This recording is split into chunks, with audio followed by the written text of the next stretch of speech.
In 2022, 3 physicists won the Nobel Prize for proving something ancient mystics have whispered for centuries.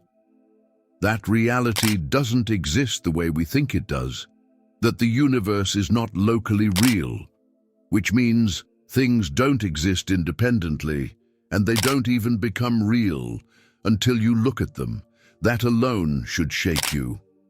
Because if nothing exists until you observe it, then the world you're living in, this so-called reality, might not be out there at all.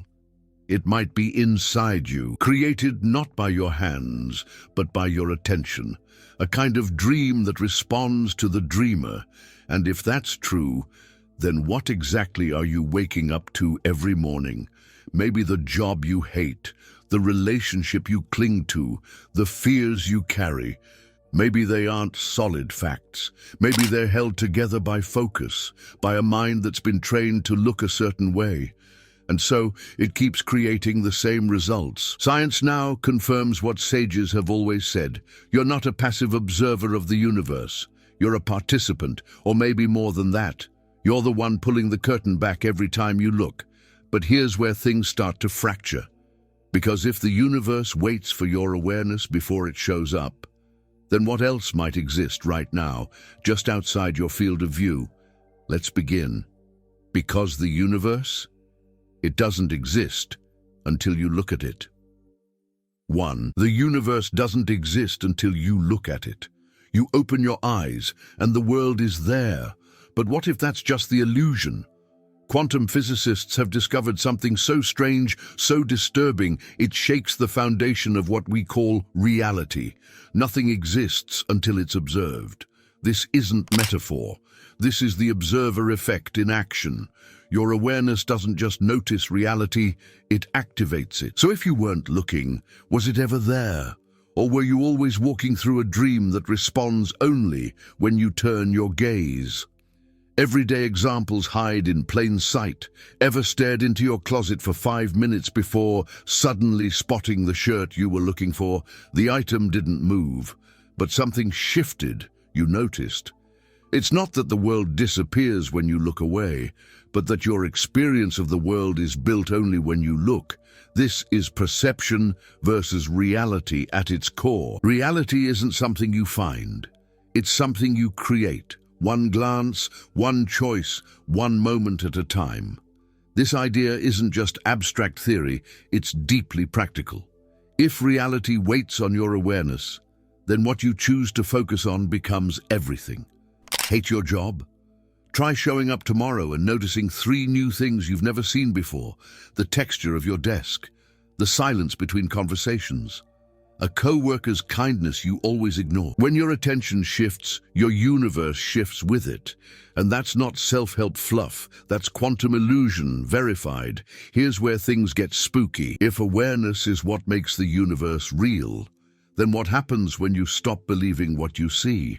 What happens when you stop assuming the world is out there, fixed and waiting, and start realizing it's being written in real time by your gaze? Because if your eyes are the pen and reality is the page, then the story only begins once you look up. And the moment you do, it starts to get stranger. 2. You're not experiencing reality. You're experiencing a story. From the moment you wake up, your mind starts narrating. It tells you who you are, what today means, what to expect. But here's the thing, it's not showing you reality. It's showing you a familiar story it's been rehearsing for decades. Your senses don't deliver truth. They deliver interpretation.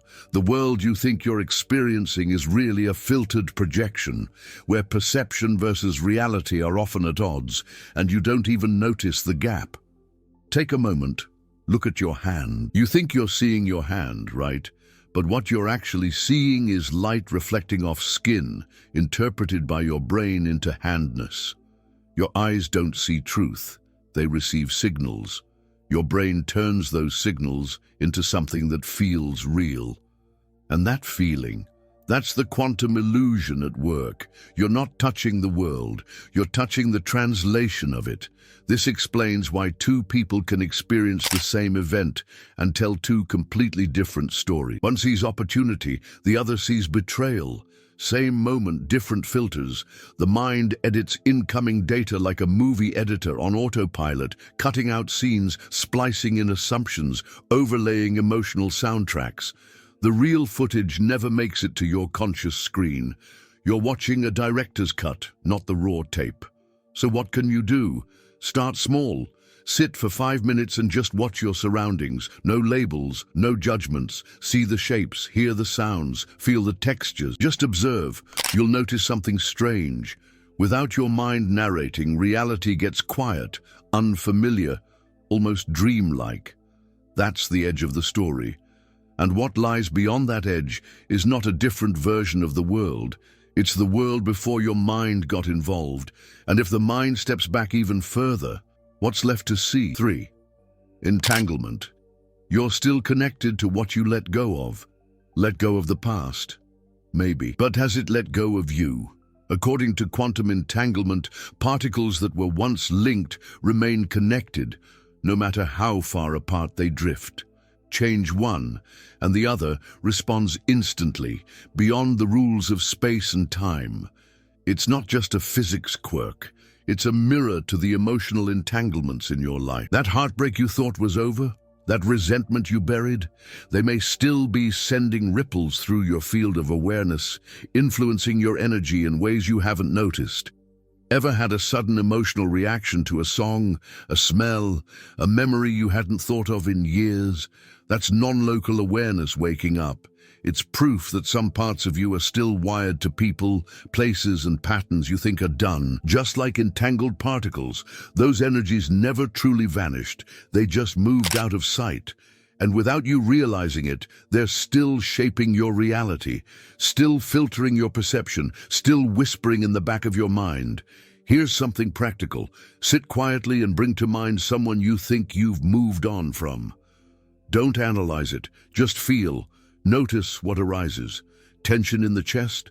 Sudden irritation? That's energetic residue. One way to start loosening it is through conscious breath work or writing a letter you never send. The point isn't closure, it's clarity. Because until you notice the hidden chords, they keep pulling you back into loops of emotion you thought you'd escaped. And if this happens with people, imagine what else you're entangled with. Old beliefs, childhood fears, stories passed down through generations. Just because something's not visible doesn't mean it's gone. The quantum illusion hides these connections behind logic, but you feel them every day. So now the question isn't what you've let go of, but what's still tied to you, quietly shaping your world from the shadows. And that brings us to a far more unsettling truth. 4. If the mind can't see it, it doesn't exist. Ever missed something that was right in front of you? A name, a detail, a full-blown opportunity? That's not forgetfulness. That's inattentional blindness, your brain's way of deleting reality to protect its own story. In experiments, people have literally missed someone in a gorilla suit, walking through a scene, because they were told to focus on basketball passes. If your mind doesn't expect something, it won't let you see it. That's not just a brain quirk. That's the quantum illusion playing out in your daily life. Your awareness is like a flashlight in a dark room. It doesn't show you everything, only where you're pointing it. So what happens to the things outside that beam? They vanish, not because they don't exist, but because your mind has filtered them out. It's scary when you think about it. The very tool you rely on to navigate life is also the one hiding most of it from you. This is perception versus reality in real time, and it should make you question how much you actually see at all. Try this. For the next 24 hours, notice what you usually ignore. The silence between sounds, the sky while you're scrolling, the feeling in your body right before you react. Just pay attention, gently, curiously. You'll begin to realize you've been moving through life half asleep, eyes open, but vision narrowed. Awareness doesn't grow through effort, it grows through attention. And the more you see, the more you start to realize how much you were blind to. But here's the twist. If the mind blocks out anything unfamiliar, then what about the things it never could see? What about the invisible forces you've sensed but never understood? The intuitive nudges, the weird synchronicities, the gut feelings that made no logical sense but turned out right. Maybe what you've dismissed as strange is just the part of reality your mind isn't trained to detect. And if that's true, what else is hiding in plain sight, waiting for you to finally look? 5. You're not separate from the universe. You're a fold in it. You were taught to believe you're over here and everything else is out there. But quantum physics and your own inner knowing tell a different story. Non-local awareness proves that the universe isn't made of separate pieces, but of infinite connections unfolding from the same source. You're not a small self looking at the world. You're the world, folding in on itself, looking back. Separation is the illusion. Wholeness is the truth you forgot you already knew. Ever stood in nature and felt like time stopped, like everything was still but alive? That's not just peace. It's your awareness remembering itself. In that moment, you weren't thinking about who you are. You were. You weren't observing life. You were in it as it. That's the collapse of the ego, the dissolving of the inner wall that says me versus the world. Quantum science calls it entanglement. Spirituality calls it oneness. Either way, it's real and you've felt it. Here's something to try. Next time you're feeling disconnected, don't go looking for answers. Go outside. Barefoot if you can. Breathe slowly. Feel the ground.